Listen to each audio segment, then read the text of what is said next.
What happens to assets when a business closes? Well, I have a $1 trillion tip I'm going to tell you at the end, and that saves millions or sometimes hundreds of thousands of dollars. So stay tuned.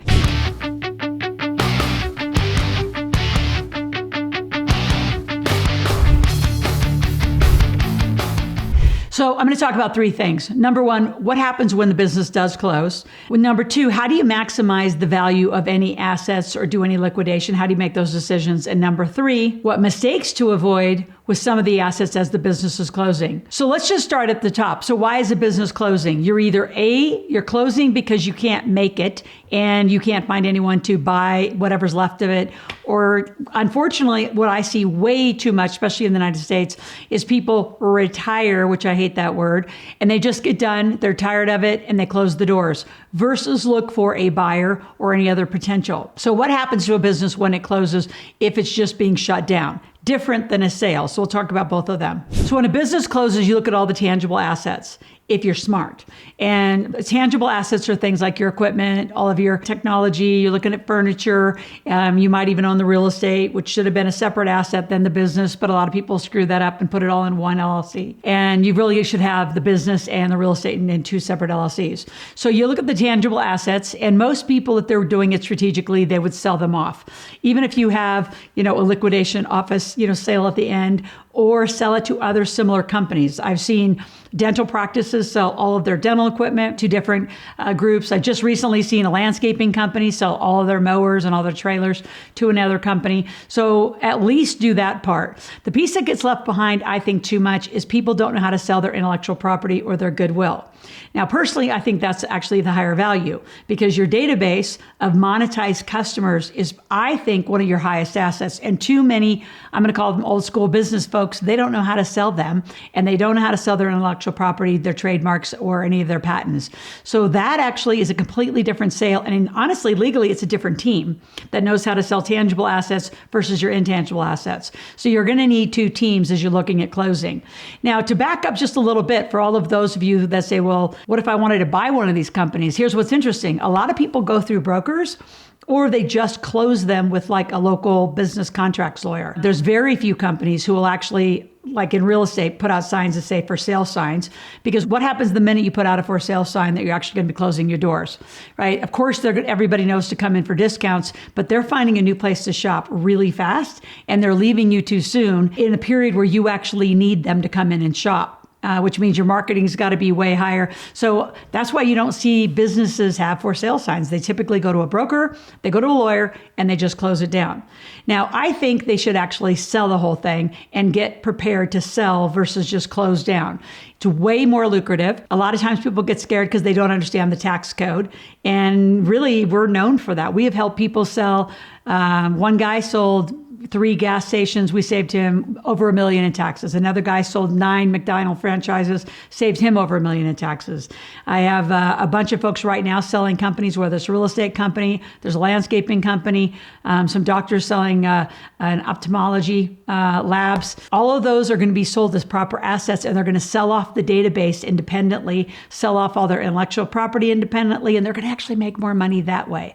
And if you do this cool thing called keep a tail, then you actually continue to get cash flow for the next few years. So you don't sell it completely. You sell maybe 80, 90% of it and keep a tail. I learned that from one of my greatest mentors. So how do you maximize the value of those assets? I like to sell them independently or to one big roll up. So again, you've got to have some really smart business folks around you as you make these decisions. If you built the business, typically you're not going to be one that really know how to sell it well. And don't be scared of business brokers. I'll give a big plug for them. Most business brokers I know help you get 30 to 40% more on a sale than you just trying to figure it out and put some little ads, in local papers and do it that way. So I'm a fan of business brokers if it's in the right category for your industry. The one thing that you have to look at in not maximizing your assets is if you have creditors. Your creditors are going to be in line for any cash that you owe them. So if you know you're closing and you can't pay them all off and take some profit out on the other side, I would start negotiating down that debt right away. This is when you actually go to debt reconsolidation, folks, and actually have them try to pay down the debt for 10, 20 cents on the dollar way before you announce the sale. So you get the debt off the books and all you have what's looking like is a healthier business. But if you go to sale and you've got all this debt, no one's buying your debt. So you're going to have to take that on anyway. So you take on the debt independently while you seemingly look like a healthy business and haven't announced the sale. So before I talk about some of the mistakes, I want you to do this. I want you to subscribe to my channel. I want you to be here every day. Click that notification button. And again, we're here 5 days a week for you and your family. This is the place where your kids are out here on YouTube. Get them financially and business literate. Go to my MakeYourKidsMillionaires.com and buy my Make Your Kids Millionaires book. And it is a kid and parenting book. I just recently had a big table and it was really fun. Some of the kids actually looked at their parents and said, you know, you have to be involved in this. This isn't just a book for us kids that we can execute by ourselves. Anyone under 18 has to have the parent involved because legally they can't do most of the things that I talk about in the book and the strategies in that book. So if there's a topic that you want me to talk about, go to the comment section and please share this with at least 5 to 10 friends.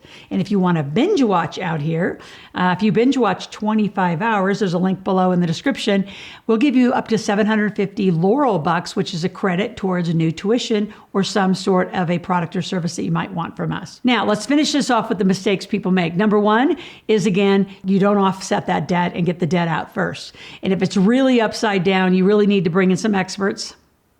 Me and my team would be a fabulous choice to really be looking at it. Because the other way you're going to go in the assessment of how to sell or just close is if the debt looks too big, then let's go the other way and sell off key assets like the monetized database, like any intellectual property, trademarks, patents. Sell those first.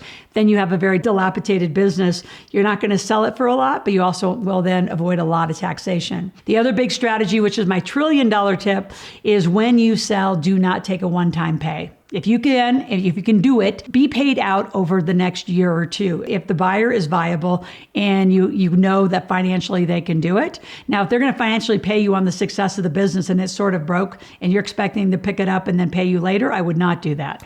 So think about some owner finance, owner carrying on the sale.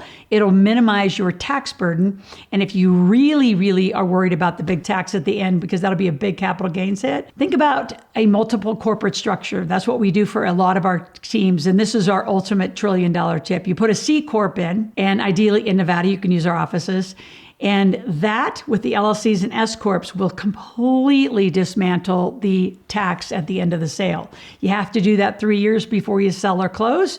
And so if you're interested, let us know, call our office, go to askloral.com at any time, ask a question, make a request.